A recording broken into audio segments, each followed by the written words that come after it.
is going on, everybody? Welcome to Party on Broad. Today, Ryan, we made it, is our last positional ranking for the 2024 NFL Draft. One could say we are saving the worst for last because, in general, this is a subpar class, and we're going to break it all down. Joining me, as always, he is Ryan Reese. Give him a follow on X at Philly Sports PSA. What's good, Ryan? Not much, man. I'm glad we finally got to this point. And yeah, like you said, running back class may be a little weaker than the last couple of years, but still, I think there's going to be some potential players here that we'll be seeing on Sunday real soon. So I'm excited to talk about it. Yep. And with a new offensive coordinator in Kellen Moore, looking at how the Kellen Moore was able to unlock Tony Pollard, mostly for the Dallas Cowboys in 2022. His efficiency numbers were through the roof. Could the Eagles be looking at a running back in this draft? Yeah, I mean, listen, Swift is a free agent. There's a lot of growing buzz on the hate of Kenny Gainwell, mostly started by me. Listen, who knows? I mean, I think we all would love to have Swift back, but that just might not be in the cards. And, you never know, kind of a day two selection of a running back wouldn't necessarily be the most shocking thing for the Eagles. So absolutely, especially with, DeAndre Swift looking for more money than how he's potentially willing to give out. So let's jump right in. This is a different show because the craziness of this running back class. I'm doing my own top 10. Ryan's going to be doing his own top 10. We're going to cross-reference this thing, unlike other shows where we kind of give our consensus. But guys, if you're watching us live, please be sure to comment your thoughts on this class. Who are your favorite running back prospects? We're going to start from 1 to 10. One more time, in the description below is a list of all of our shows on every other position in the 2024 NFL Draft. That being said, let's jump right in to our number one running back. For Ryan, it is Trey Benson. I have him at number 4. Ryan, what's good about Trey Benson? Yeah, listen, Trey Benson out of Florida State, I thought did an exceptionally consistent job. He's got excellent speed. He's got good burst. And really seems to have a few extra gears, when on the second level. Definitely, I think his burst, his acceleration, seemed to be his kind of bread and butter. So once he gets past that initial, line, man, he can just absolutely fly. He's, again, like I said, very consistent in his work. The last 2 years. At Florida State, he got himself over 900 yards each year. 2022, 9 touchdowns. 2023, 14 touchdowns. So he was, able to get into the end zone a good, consistent amount. But yeah, and also as a receiver, something he definitely is going to need to improve if he certainly wants to be a 3-down back in the NFL. He seems to have decent skills, but maybe the hands aren't as great as some in this class for sure. So definitely a guy that I could see being a number 1 on somebody's team here. Maybe on day 2. Definitely don't see a first round running back at all this year, but you never know. The day 2 is going to be littered with some of these guys for sure. Yeah, there's no Bijan Robinson in this draft. No. Or Jahmyr Gibbs. Jahmyr Gibbs, absolutely agree. Rolling into my number 1, it is Aundre. I forgot to list my running back number 1. But anyway, it's Aundre Estime here is where I'm going. We're doing this live, and that's sometimes we make mistakes. Hey, anyway. Okay. Aundre Estime, man, really intriguing prospect. He was a fun watch at Notre Dame this season. He's a strong runner. He's a guy that doesn't go down easily. I don't necessarily also believe he's a power back per se. He doesn't have a mass to run over linebackers or bigger defensive backs at the NFL level. There are times when he can be ineffective in short yardage situations, especially if he doesn't commit fully. his patience in cutback situations can also use some work, and sometimes he can be a little picky about finding cutback lanes. And as a receiver, he's definitely a little underdeveloped. He wasn't really asked to catch the ball that much for Notre Dame, and he has flashes of really soft hands. But being more than a check down option is kind of unknown. That's exactly what I want to see from this guy during the draft process and the combine and pro days, and likewise. So he definitely could use more development as a pass protector as well. But this is a guy that I really like for the Eagles because he's kind of that old school smash mouth type of running back. I think should fit in any kind of blocking scheme. He's got really good burst, really good vision, really good ability to find those cutback lanes. And his appeal might not be for every team, but I think this guy could be a great counter punch for a team that already has a receiving back or a team that wants to play some of that smash mouth football. Considering where the Eagles are with Kenny Gainwell, I think he's a great fit for this Eagles roster. I definitely see him as a day 2, like round 3, round 4 kind of guy. But Audric Estime is a really fun player to watch. He's my number 1. Yeah, no, he's a guy that I was honestly. It was between him and Benson for me, honestly. So I have him at my number 2, and yeah, honestly, I think the world of him, and I think he would be a great fit for the Eagles. Honestly, I think Eagles fans have been clamoring for a back like this for a long time. Absolutely agree. That is your number 2, Audric Estime. Let's roll on to number 3. And for you, that's Jonathan Brooks. Yeah. Listen, Jonathan Brooks out of Texas, was, there for a long time, sat behind some really good backs, and Bijan and Roschon Johnson as well. So he didn't really get his full chance until this year. He exploded on the scene, 187 carries, 1,100 yards, 10 touchdowns, was a threat as a receiver, 25 receptions, just under 300 yards on through the air, and 1 touchdown. But yeah, listen, Jonathan Brooks is a guy he's just kind of he seems to be very light on his feet. Great ability to stop on a dime and start right back up with almost full speed. It really does. It really is able to kind of manipulate the defenders in that way. He has a great balance to him. He's able to kind of contort his body when he, as he needs to avoid tackles, and he really does make it challenging for the defenders to bring him down sometimes. He does have really good hands as a receiver, good kind of catch radius, and able to kind of take the ball and obviously run down the field. So I will say his kind of his vision, his awareness seems to be his bread and butter as far as what he relies on, and that kind of just natural ability really does shine through when you watch him out there. You can kind of tell he knows exactly where he is, what he's doing, what his next 3 moves are. Now obviously he only really had the 1 year, so certainly people are kind of wanting to see a little bit more from him. Considering the fact that he was stuck behind such great players. But yeah, I think the limited plays he got in the last couple of years added to the fact that this year he really broke out 1,100 yards.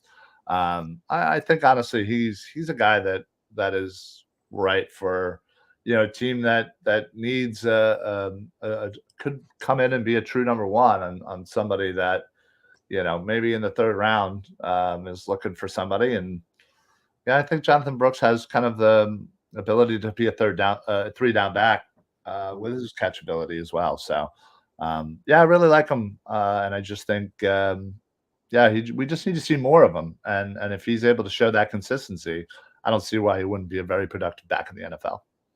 Yeah, it's really interesting for a Texas offense that had like such premier offensive weapons and Quinn Ewers and A.D. Mitchell and Xavier Worthy. Like Jonathan Brooks was a super important piece to that offense, man. And I think he got hurt towards the end of the year. And yeah, I believe so. But yeah, he definitely got kind of lost in the shuffle. They were all about airing it out. And, you also forgot about my boy JT Sanders as well. So JT Sanders, yeah, absolutely. Let's roll on to my number 3. Or no, my number 2. I'm sorry. We're going back to number 2, and that is Bucky Irving out of Oregon. One of the most frustrating players for any defense to bring down. Doesn't matter if you're in close quarters or in the open field, man. Bucky Irving has elite short area agility and creativity as a runner, man. His change of direction ability makes him nearly impossible to bring this guy down. His athleticism is off the charts. This is a guy that can hit a hole and reach his top speed almost instantly. And once he gets into that second level, forget it, man. This is one of the better home run threats in this draft. He's got explosive burst. He's a really good pass catcher as well. We touched on Aundre Ezekiel, who's a really good fit with Kenny G. Bucky Irving is not so much the best fit unless you're looking to replace Kenny G, because he's one heck of a pass catcher. He has really soft hands, really good concentration, some really intriguing contested catch ability as well, whether he's on the sideline or in the middle of the football field. I think that's the bread and butter of this guy, and that upside moving forward that I think will translate from day one. Negatives, obviously, the lack of size and frame. There's going to be some questions about his pass protection. There's, the offense he plays within for Oregon also has some questions as well, but he has really good contact balance. And I think his just ability to break tackles is arguably the best in this class. I just think this is a baller.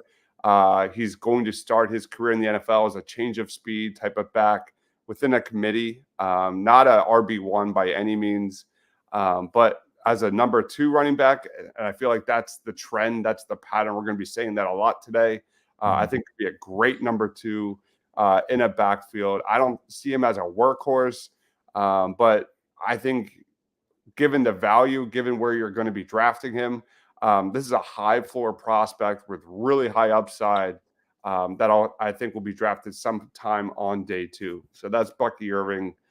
Really fun watch, man. He's he's exciting to watch for sure. And I don't know. It's hard to tell now because the NFL is so rare that we're seeing true RB1s.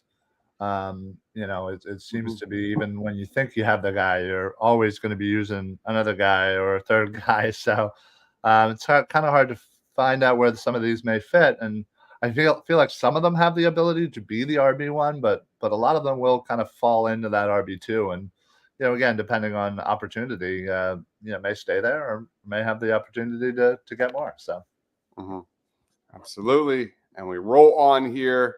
I guess should I talk about Jaylen Wright real quick? Yeah, go for it. All right, I'm going to touch on Jaylen Wright. He's a really intriguing prospect.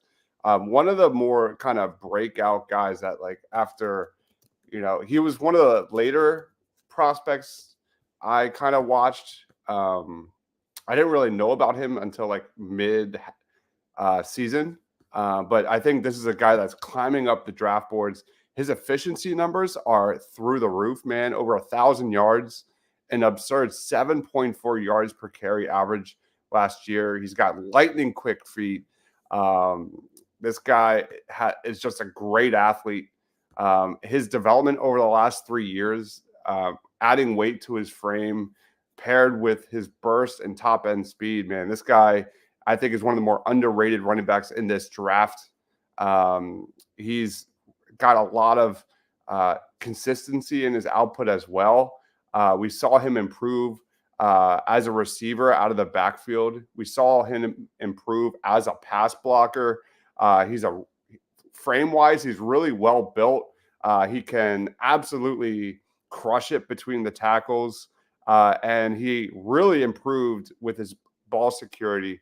He really struggled with fumbling during his first 2 years at Tennessee, and then he really cleaned it up midway through 2022 and 2023.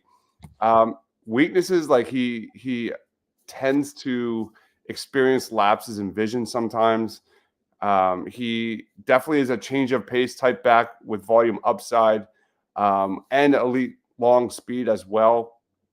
But he does tend to miss some open cutback lanes at times, but nothing major. But I think this is one of the more underrated running backs this draft. I project him to really dominate the upcoming NFL scouting combine, probably like a 40 into 4.3, 4.4s, and definitely a guy to know.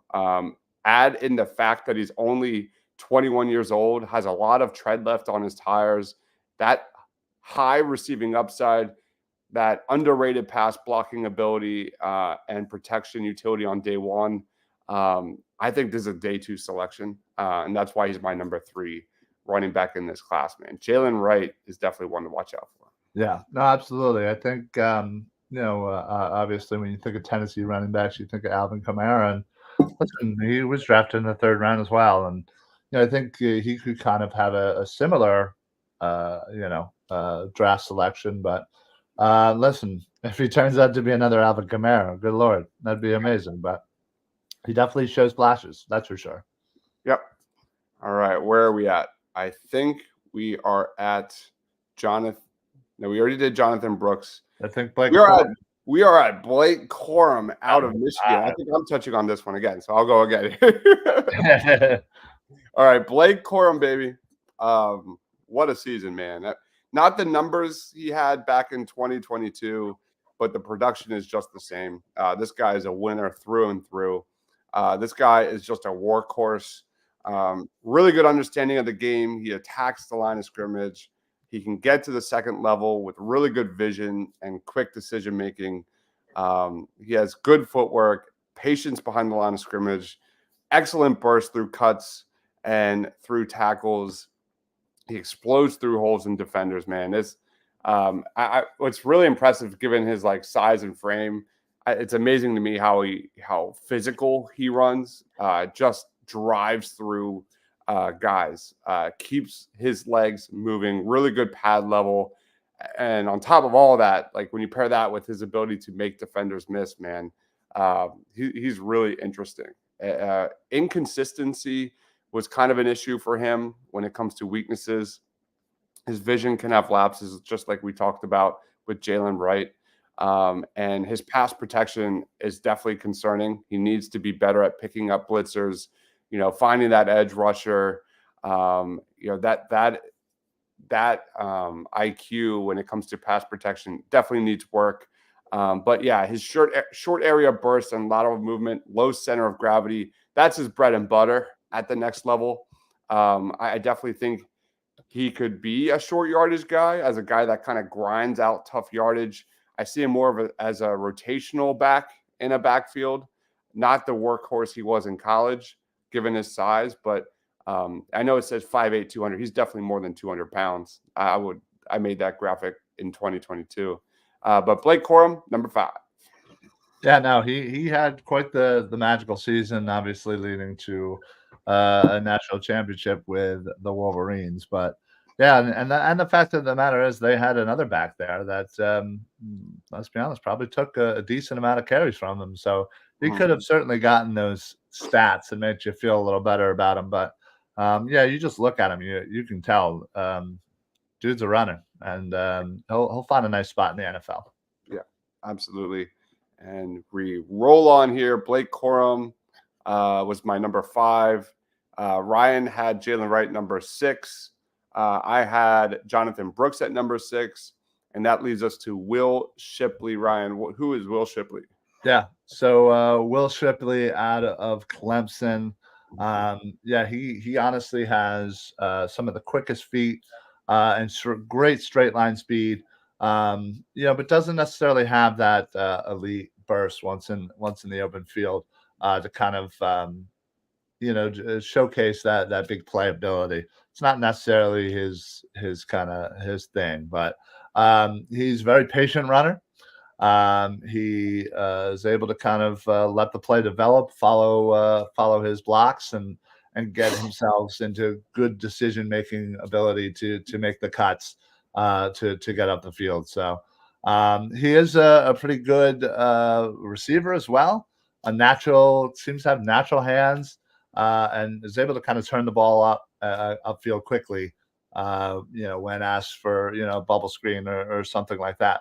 But I feel like as a receiver, his greatest route is his wheel route. I mean, I feel like every game there was at least one wheel route that he just got and just boom, ran up for a big gain. So, I will say, yeah, when he has a little bit of space, he's very dangerous. Um, he also has, return ability. If he was, so able to do that if in the NFL. But yeah, he's real instinctual and really understands, kind of where he needs to be and when to make his move. But yeah, like I said, not necessarily going to overwhelm anybody with speed or even athleticism in comparative to this class, but he's a hard worker. He seems to be very determined and being intelligent on the field, and able to kind of know exactly where he needs to be. But yeah, I think he could use a little bit more size in the NFL. Yeah, I think again he's probably going to be maybe a mid day 3 selection kind of guy, but certainly could easily find himself slowly working his way up onto the field through special teams as a returner potentially. Absolutely. All right. We are rolling forward here. My number 7 is Ramon Davis, a running back out of Kentucky. Going back to my alma mater, Temple. He started his college career for the Temple Owls, and he transferred, I believe, to Vanderbilt, and then transferred to Kentucky and then broke so many records.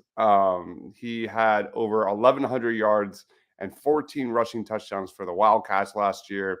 First active player in Division One to chart 1,000 yards at 3 different schools, and he's also the first player in SEC history to gain 1,000 or more rushing yards at 2 different SEC programs. So the guy's been around, but he's been productive.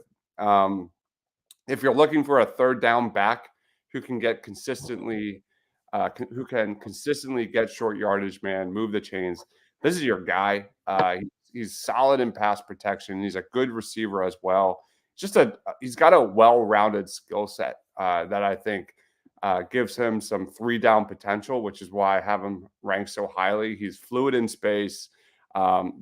His upside as a receiver out of the backfield is super intriguing. He can definitely run some definitely has a pretty well-developed route tree. I mean, and he does really well when you match him up against safeties and linebackers. In terms of weaknesses, he's not an elite burner. He doesn't have elite explosion. He's not a home run hitter like a Bucky Irving or some of these other guys. He's not slow by any means, but he's not going to take the top off of defense. His burst and acceleration are adequate at best. His long speed is above average. Just overall, I think this is a high floor, low ceiling type of running back with upside to produce on all 3 downs. I have him as a day 3 kind of guy.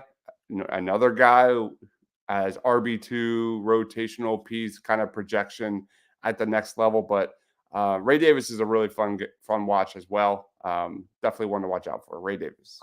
Yeah, it's amazing that I think both of us are kind of old school when it comes to the college game, and the fact that we're talking about a guy who's transferred twice, was productive everywhere he went, but yet still was kind of just bouncing around. It's certainly a new NCAA, that's for sure.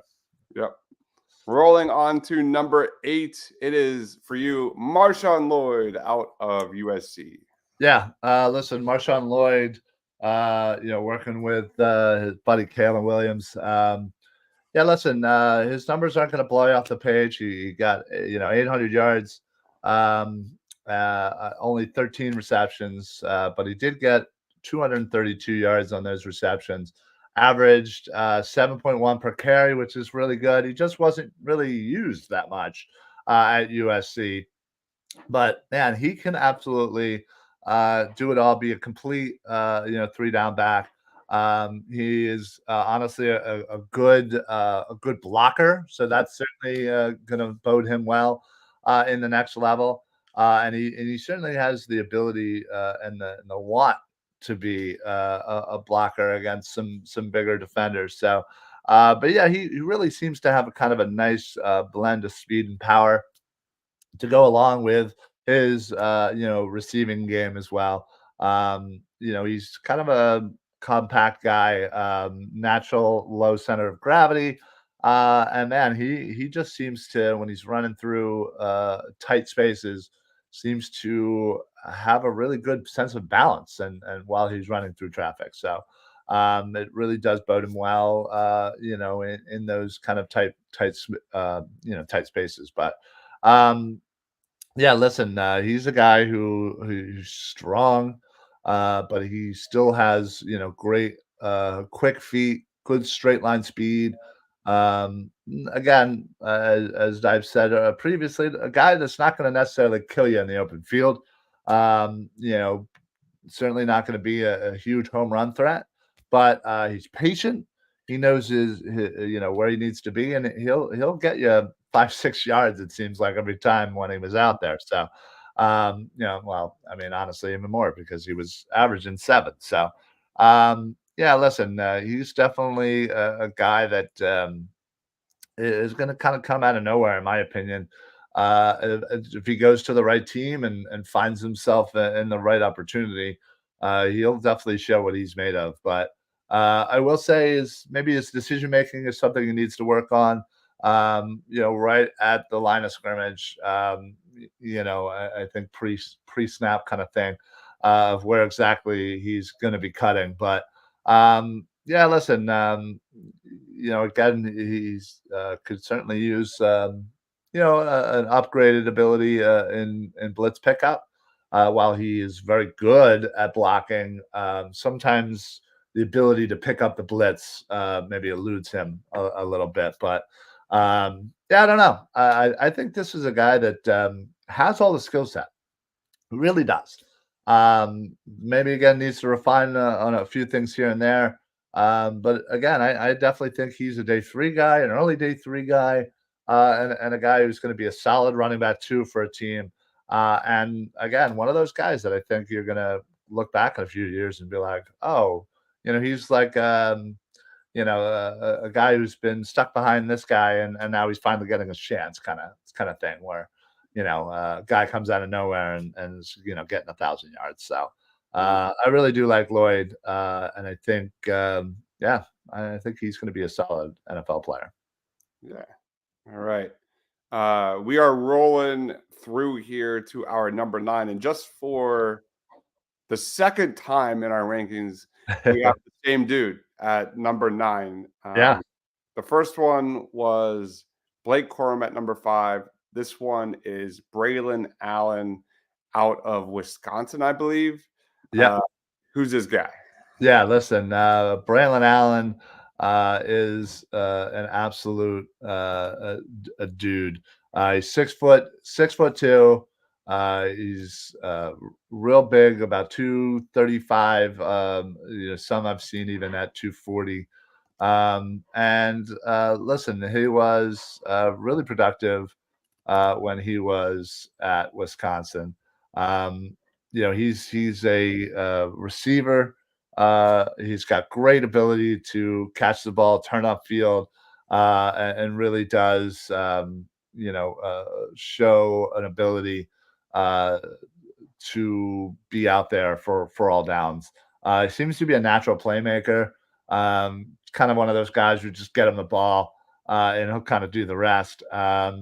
He's super athletic. He kind of runs with this anger, almost this sense of violence, and really just able to loves kind of that contact, just smashing, with tackler would be tacklers, but also has great balance to him. So once he does have that point of contact, is still able to keep his feet moving and stay upright. So um, has a decent initial burst. Again, not he's not going to run a 4.2 or anything, but he's a banger. He's a big guy. He's going to fight for those extra yards. He's a guy that again I kind of like him fit for the Eagles because he's that big power back that I think is going to come in here and crack some helmets, and Eagles fans love that. So again, seems to be pretty decent as far as a receiver, as I said, and a decent blocker. Seems to maybe needs to refine a little bit of the receiving. Tends to look upfield first before securing catches at times. And again, he's a real big guy. So I think maybe shedding some pounds might do him well in the next level. But yeah, I like him. He's a big bruiser, and yeah, I think he'd be a perfect fit for the Eagles late round. Probably with all those extra fifth round picks we have, wouldn't mind spending one on Braylon Allen out of Wisconsin. Love it, man. Yeah, he definitely fits really well. And another guy that I have just fallen in love with is Amari Bailey. He is my number 10. I'll give you a break. All right. Amari Bailey, before you get into Dylan Johnson, you're number 10. But Amari Bailey, man, he's a fun watch. His burst and acceleration through holes is as elite as it gets. He had really good numbers in 2023 for TCU, over 1,200 yards, 8 touchdowns, 5.4 yards per carry. He was their bell cow. 6 different times he had 100 yards or more. He had 25 catches for 184 yards and a touchdown. But this is a guy that is super quick to go north to south. He can hit the edges with ease. He's a big-time home run hitter with the ball in his hands. He can get chunk plays like they're nothing. Big-time top-end speed. Gets him into second levels super, super easily. I love the aggressiveness he has when he sees a hole and just churns yards. And when in space, man, his ability as a receiver is what I'm intrigued the most with. He caught all of his targets in 2023. And I think that alone, he could be like that Boston Scott replacement that we slowly develop going forward for the Philadelphia Eagles. The obvious weaknesses, like his frame and size, are not great. His pass protection, not great. He's not a powerful runner. He often goes down on first contact, but the good news is the Eagles lead the league. Like their running backs consistently lead the league in yards before contact, so that doesn't matter. So Amari Bailey is definitely a name to watch out for. He's a guy with legit acceleration, change of direction, make defenders, embarrass defenders in that second level, and he's got a lot of tread on the tires too. So if you're looking for a sleeper on day 3, Amari Bailey is probably it's going to be really high on that short list. So keep an eye on Amari Bailey, potential target for the Eagles to develop. That's my number 10. And going back to Ryan's number 10, it is Dylan Johnson, a running back out of Washington. Yeah, listen, Dylan Johnson certainly got himself quite a bit on the national spotlight. And, while Washington was certainly, primarily known as a passing team with, Penix and Rome and Dunze, Dylan Johnson kind of quietly was just consistent workhorse, just under 1,200 yards, 16 touchdowns on the ground with an average of 5.1. Through the air, 24 receptions, just under 200 yards. Listen, I think he was kind of the unsung offensive hero at times for Washington. I think he won them a lot of games simply by just his running ability. And he has kind of this rare size and strength to go along with it at the running back position. He's 6 foot 218, but man, he honestly just I feel like is one of those classic kind of downhill runners. Exceptional versatility, explosive. After the first, once he hits the first hole, explosive after the catch. Really utilizes his speed very efficiently when in open spaces.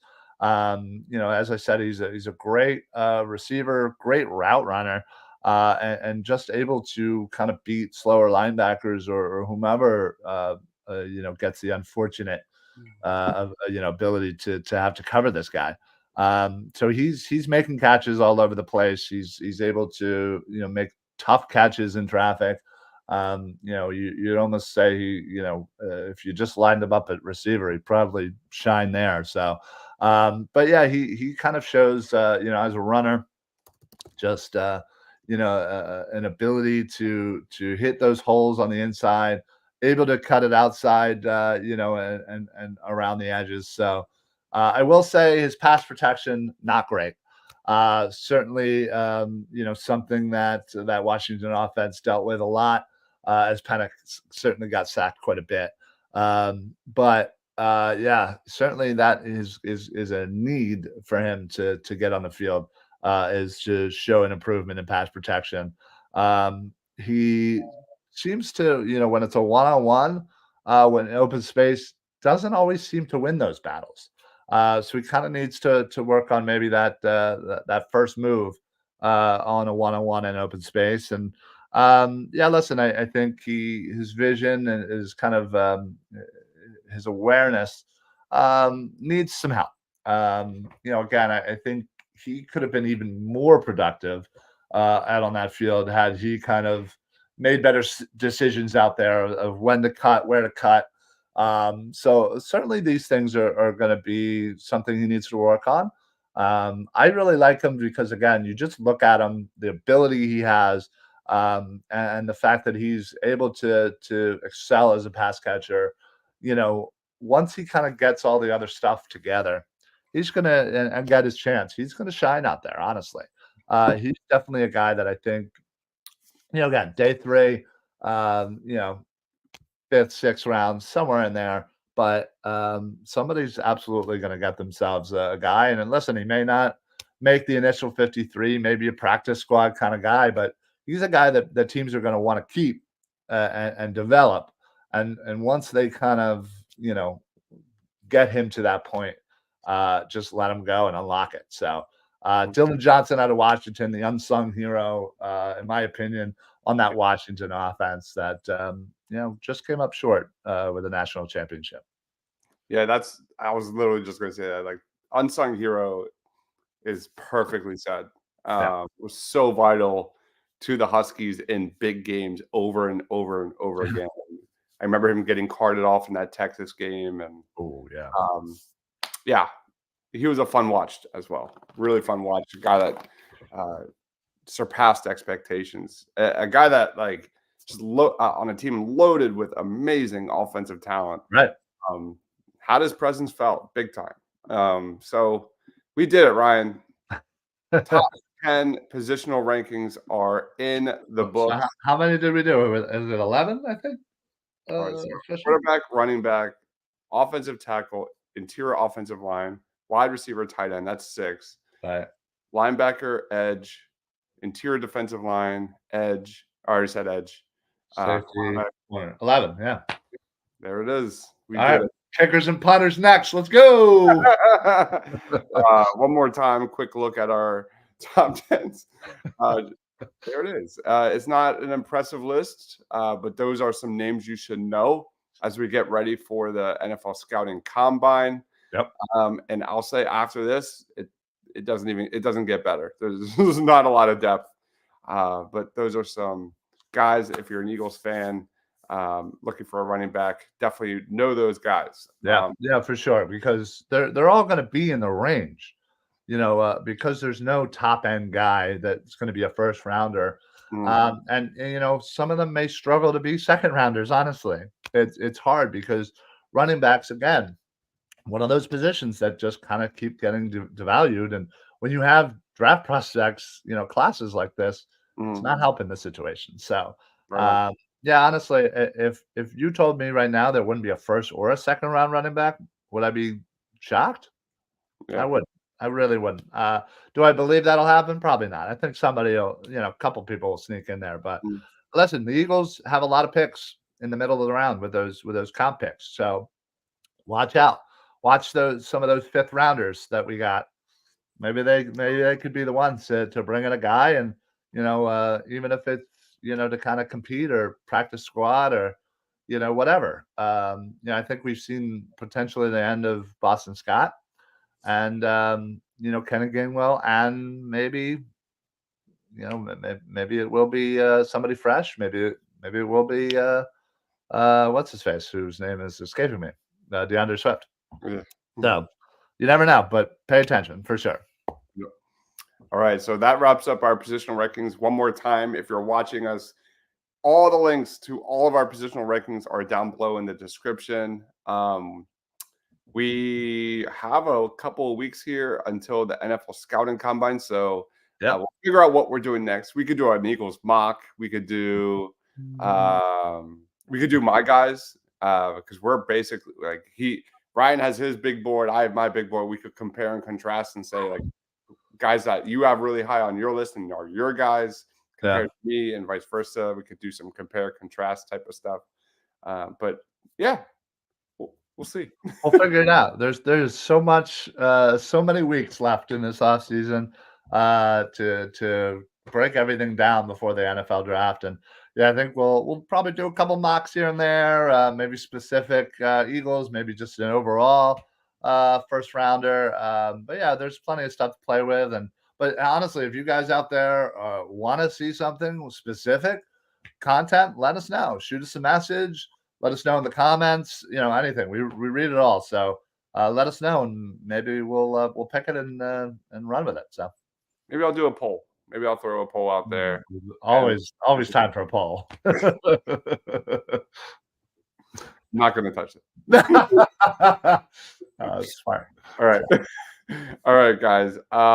Thank you everyone for watching. Please like this video if you're watching us live. Ryan, final thoughts on the running back class. Plugs. Time's yours.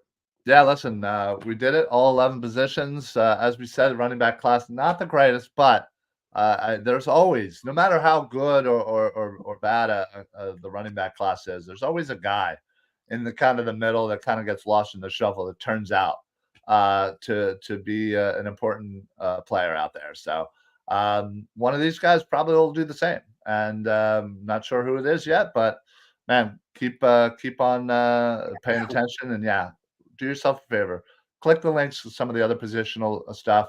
Head on over to Edge of Philly Sports YouTube, and honestly, just start looking at some of the prospects that this guy over here has broken down, and just get yourself educated. So drafts coming up soon. Anyway, normal schedule. Tomorrow, football smack talk show. Party on Broad. Tuesday, Birds of the Round Table. And then we'll figure out what we're doing next weekend, and who knows, maybe you'll see me on something else. So of course we'll have tons of coverage of the NFL Scouting Combine when that drops. Tons and tons. A prediction show would be really fun. Like maybe we predict winners and losers and see how close we get or how close we get. I don't know, maybe. Yeah, we could do something, I'm sure. So anyway, thank you everyone for watching. On the channel, I have short scouting reports of a lot of these guys we just talked about, and some other ones as well, like Cody Schrader and Kamani Vidal and Isaiah Davis, like just more running. This is all running backs today. So those will be dropping periodically on the hour at 1:00. Me, Sean Bernard, Tiago, and Pat will be doing a Sixers season review. So that's at 1 o'clock. That'll be, I think, a mostly positive show. We'll see. Hopefully. Yeah. But thank you, everyone, for watching. One last time, he is Ryan Reese at Philly Sports PSA on X. I am Dimes, Mr. Crackpot. For Ryan, for Ryan, for myself, thank you, everyone, for watching. Have a great Sunday, everyone. We'll see you at 1 o'clock. Stay awesome.